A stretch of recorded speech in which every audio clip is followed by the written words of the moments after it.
Hello, everyone. My name is Greg Maniszewski. I am going to be talking to you today about studying and how to do it more effectively. I know you're all probably thinking, oh my god, what a snooze fest. But really, does anybody really like it? I didn't think so. Nobody really enjoys to study unless you're like Albert Einstein or like him. Because to my experience, there's always so much going on during my semester that I just go on autopilot mode. And once I'm on autopilot mode, I don't think about how I'm doing things. If you think about it, how many times have you thought about how you're studying your material? Because autopilot mode really takes over those thoughts and your actions about effectively doing it. Because deep down, you know, this isn't the right way to do this, but I have to because everything is happening so fast.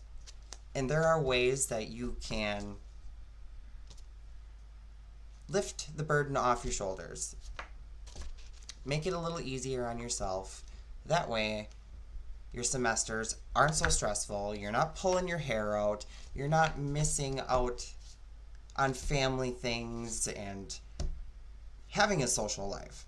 Because I don't care what anybody says. Having a social life, even if it's just with your family, is important to your success.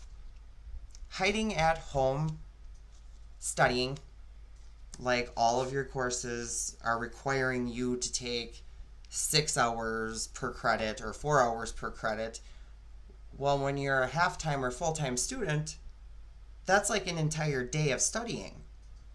All day long, every day. Where is the break?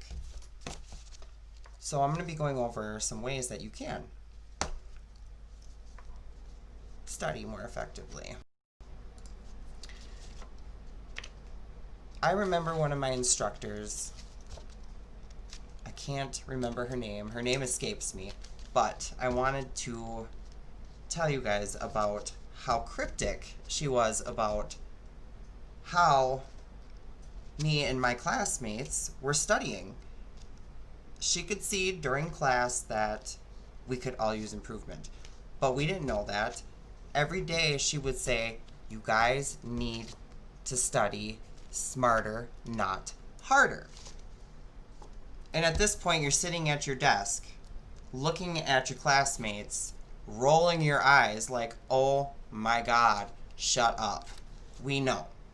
But really, that's about as much as you gave thought to it because of all your stuff you're trying to cram into your schedule. I remember I was really annoyed in class to begin with before I even got there. And she happened to say it again.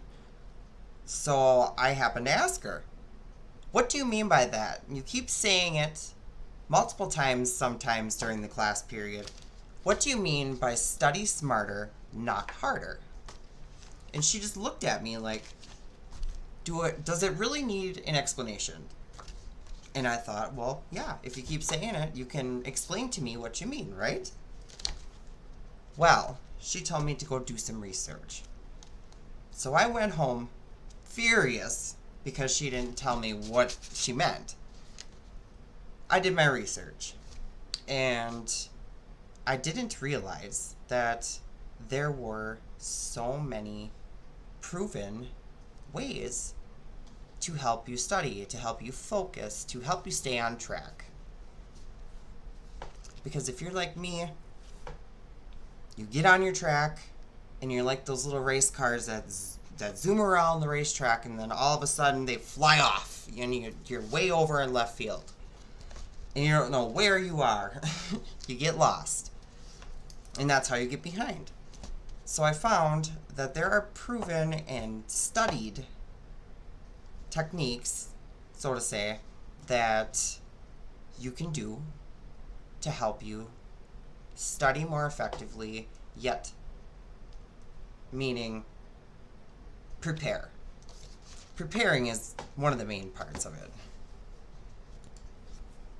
So from a few articles that I read off of howtostudy.com, one of them is called The 10 Study Habits of Successful Students, and the other one is called Motivating Yourself to Study. Now that one, Motivating Yourself to Study, was a really good article for me, and you should all check it out. I will provide links if you want them after the speech. Let's go over some of the things that more successful students happen to do to be more successful. Although some people might naturally do these things, some of us might do it all over the place and then get lost in left field again.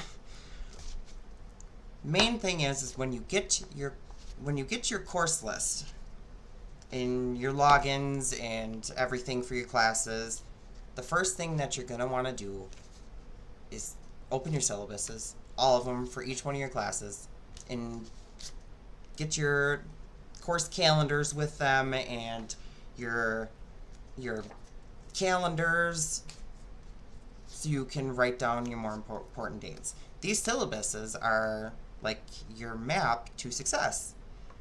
And in the past, like me, for example, I just thought the syllabus was a lot to read.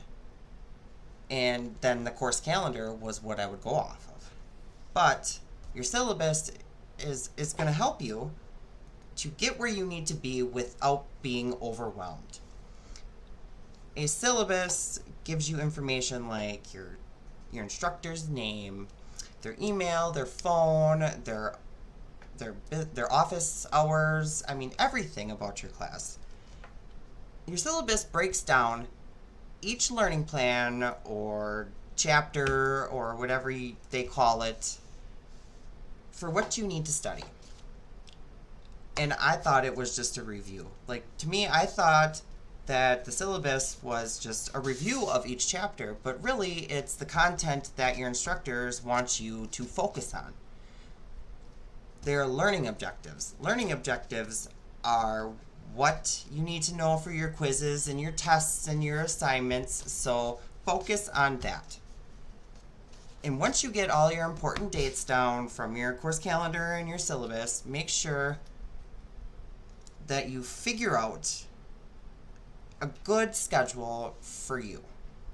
And by a good schedule for you, I mean figure out when everything's due and give yourself time. Set a realistic goal for yourself. Make sure that you don't overwhelm yourself with your goal, because I have done that. I've set a goal, but I didn't give myself enough time to finish it, and then I got upset.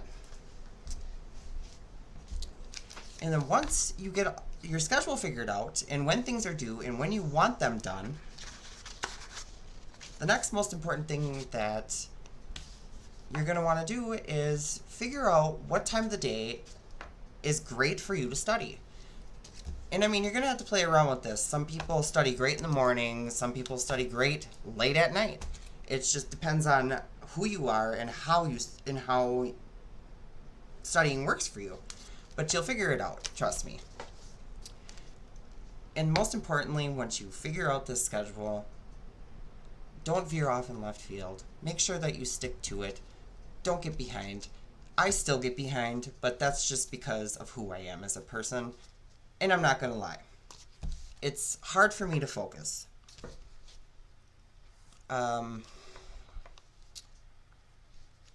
Another thing I wanted to go over with you is how to get organized. When you organize for your classes, for example, I have binders for each individual class, and then I set it up from start to finish. And I save every single one of them. You should see my basement.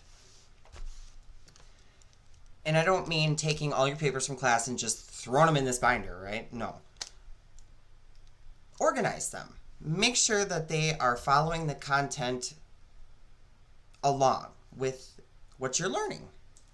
And if it's not, then you're going to be lost, because you're going to have content from Learning Plan 1 and Learning Plan 12. Or you're going to be doing learning plan 1, but really you're going to be doing learning plan 12 because you weren't organized. Use color coding, sticky notes, anything that has ever helped you in the past of keeping on track.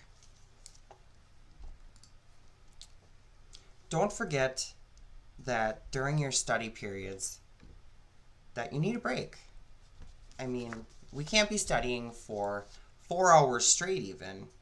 And I mean, I've studied for 6 to 8 hours before, but I was cramming to catch up.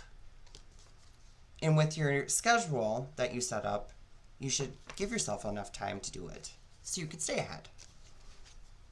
But there is a catch. For everything to stick up here, you actually need to take those breaks. And without those breaks, everything that you take in literally falls out your left or right ear. It just, or you remember it in bits and pieces. Learning how to take breaks is a very good way to help yourself retain the information that you want. And retaining is a good thing, then you'll remember it. And while you're studying, don't be afraid to start a study group or to join a study group, or like me, when you live like 2 hours away from every single person on earth, you can even have a friend or a family member sit with you while you do your homework. Because for me, that's all it is. I just need another body to listen to me say whatever I'm gonna say, and if they respond or not, I don't care. It's just the fact of having someone there to hear you out helps a lot with studying. Well, for me anyways. And when you're stuck on a difficult assignment, don't be afraid to ask for help. Never be afraid to ask for help. If you're like me, you're afraid to ask for help all the time, but there's no need to be afraid. I'm always afraid of what my instructors are going to say, and it's a never-ending spiral. So don't be afraid to ask for help.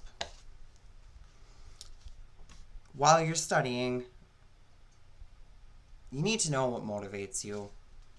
For instance, I like to reward myself by taking my dog on a walk, or having a snack I really wanted, or to visit family or friends afterwards, but once I finish the task, not before, because then it's not a reward.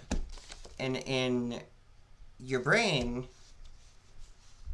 rewarding yourself rises all your serotonin and epinephrine levels in your brain and allows you to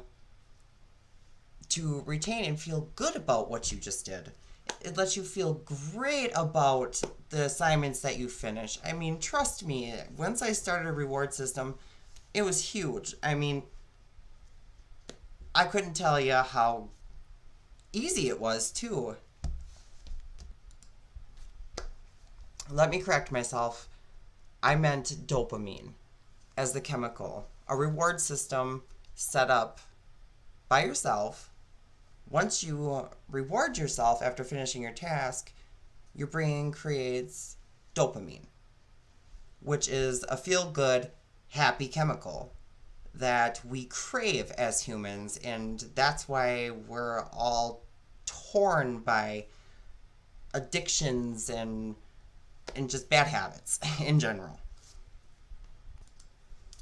So as your goals are coming into place and you're finishing up your calendar and your schedule and you start it, you're going to have to give it a little bit of time for it to, and so to speak, kick in.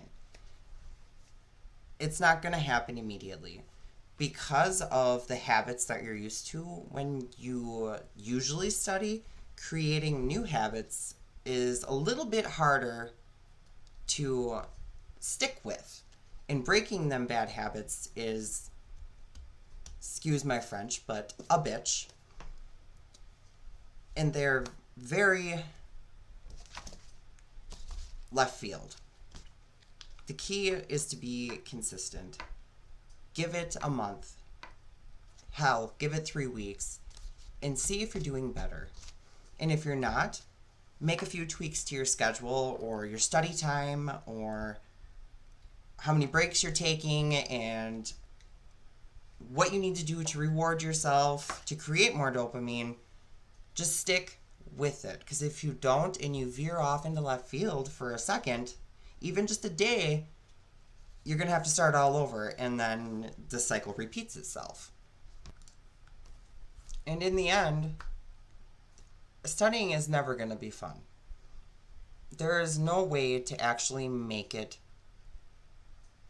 fun. You just have to make it bearable. And once it's bearable, it's like autopilot's on, but a good version.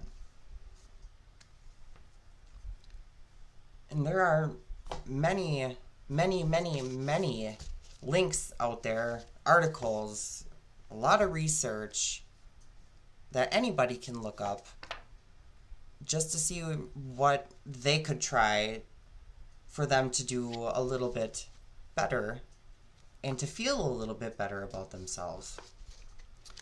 So, in the meantime, if you don't want to study harder, you can always study smarter. And that is all I have for you guys today.